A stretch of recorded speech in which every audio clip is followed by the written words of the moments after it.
struggled last season. On passes, 50-plus yards downfield, they allowed the fourth highest QBR and ranked bottom 10 in completion percentage and passes touchdowns allowed. Last season, Jaire defended a pass on 23% of his targets as near a defender. That was the seventh highest rate among players who were targeted at least 30 times. So what a way to start the show. We just heard from Chef He's here. Still Stacy's in the house. We got Lucas Riddick with us for the hour as well. We'll start with you. With quarterback and position of team and Baltimore, you heard Jeffy referencing he's joining a team that's pretty stacked across the board. Yeah, not a frontline need in terms of starting a game tomorrow, needing him on the field for the very first snap more, but this is a team that last year struggled to defend the pass, as you noted, and Jaire, the best part of this deal, in my opinion, is the fact that it was a one-year deal. This is a motivated player who, over the past 4 seasons, has been just as likely to be on the field as he is off the field. So Jaire has a chance to play for a team that has Super Bowl aspirations. Does not need to be a starter because the Ravens feel really good about their starting trio of Nate Wiggins and first round pick last year, of course. Marlon Humphrey and also Chidobe Awuzie who was signed this offseason after he was released by the Titans. The kind of moves the Baltimore Ravens were made in June, it can sort of be like a finishing ingredient for a team that feels like it has the recipe to be a Super Bowl champion this year. Yeah, it's a really good fit. And where they've struggled in particular in 2024 was on the perimeter in the secondary. This is where they were really suspect. This is where teams attacked them. And the fact that Jaire primarily is an outside lane player, now with put him in the slot as a star at the nickel position where he's most comfortable, where he's most deadly. You can keep Kyle Hamilton in the middle of the field if Malachi starts. And now Jaire and Nate, Chidobe, and anyone else who wants to go ahead and buy for play time can buy for play time on the outside. Now, with Jaire, this is a guy from a scheme fit perspective who's very, very comfortable playing all the different coverage disciplines that we do. So all the split safety stuff, because he did that in Green Bay, he did that at a high level, lots of instincts, lots of ball vision, real quick closing quickness, real good ball skills. These are all the things that Zach Orr wants in their version of the split safety defense that they've done there in Baltimore. So look, there's a reason why Lamar said go out and get it. There's a reason why they were already calling for anyway. It just makes sense. Now Jaire just needs to stay on the field. He's only played 14 games in the past 2 years. He's had shoulder and knee issues. He's got to stay on the field. He stays on the field, he'll get everything he wants.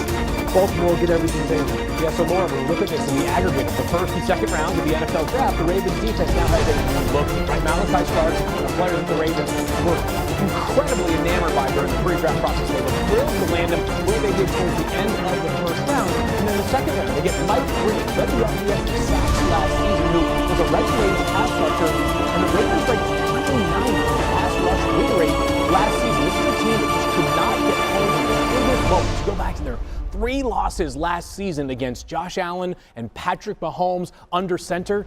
This team has just 5 sacks. Jalen Hurts has won 5 sacks in those 3 games against some of the best quarterbacks in the league. We just love to see a Ravens team that obviously has been vying for the Super Bowl and calling it the close these last few years, adding pieces at key spots.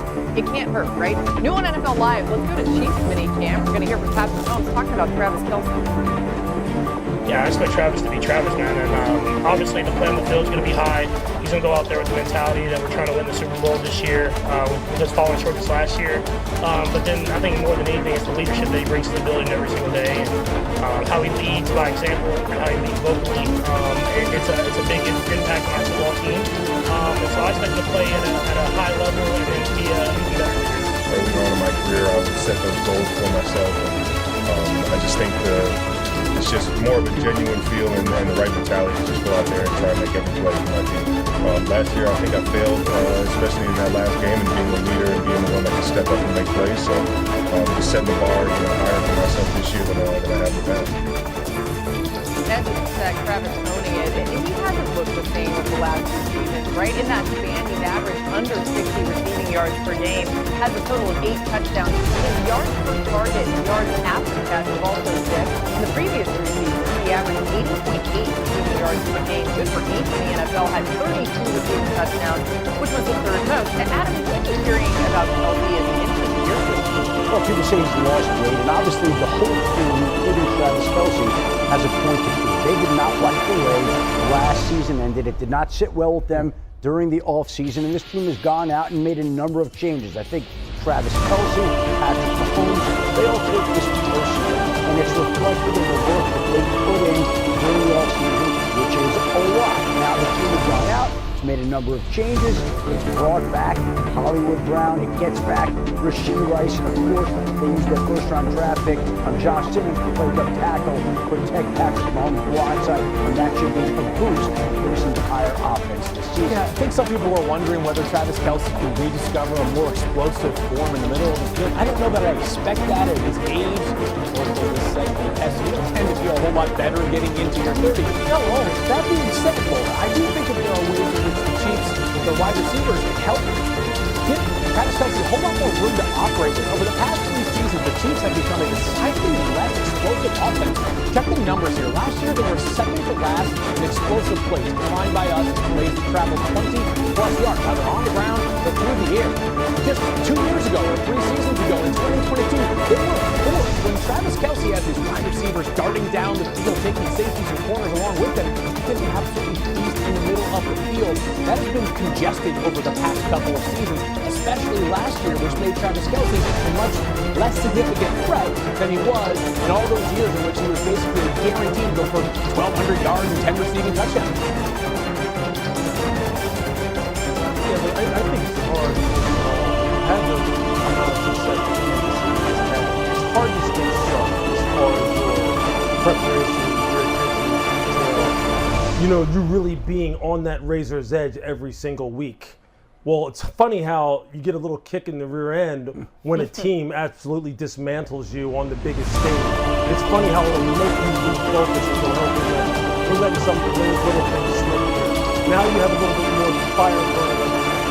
Then that goes from all the way from the top down. Look, Brett Veach was right in the lab immediately after the Super Bowl going, I just have to provide Patrick with better protection. I have to have better players on this offensive line.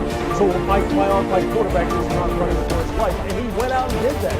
But they have fortified the left side of this offensive line. They've added pieces on the perimeter. They've added pieces defensively, especially up front, where they would be able to rush the passer, which is even more porosity than some of the people that they had on that side of the ball. And so what I think overall, you're going to see the very best version of what everyone has to offer as far as their skill set on the field, their preparation off the field. And look, with Travis Kelce, was he ever a guy who you looked at and you went, man, this guy's explosive, rear end kicking, route runner? No. But what I think you will see is for 17 weeks, you're going to see a dude locked in. Because he doesn't want people talking about him like they talked about him compared to last year. I can promise you that. Yeah, we'll see how soon, by the way, we see Josh Simmons on the field, their first-round pick, number 31, number 32 overall.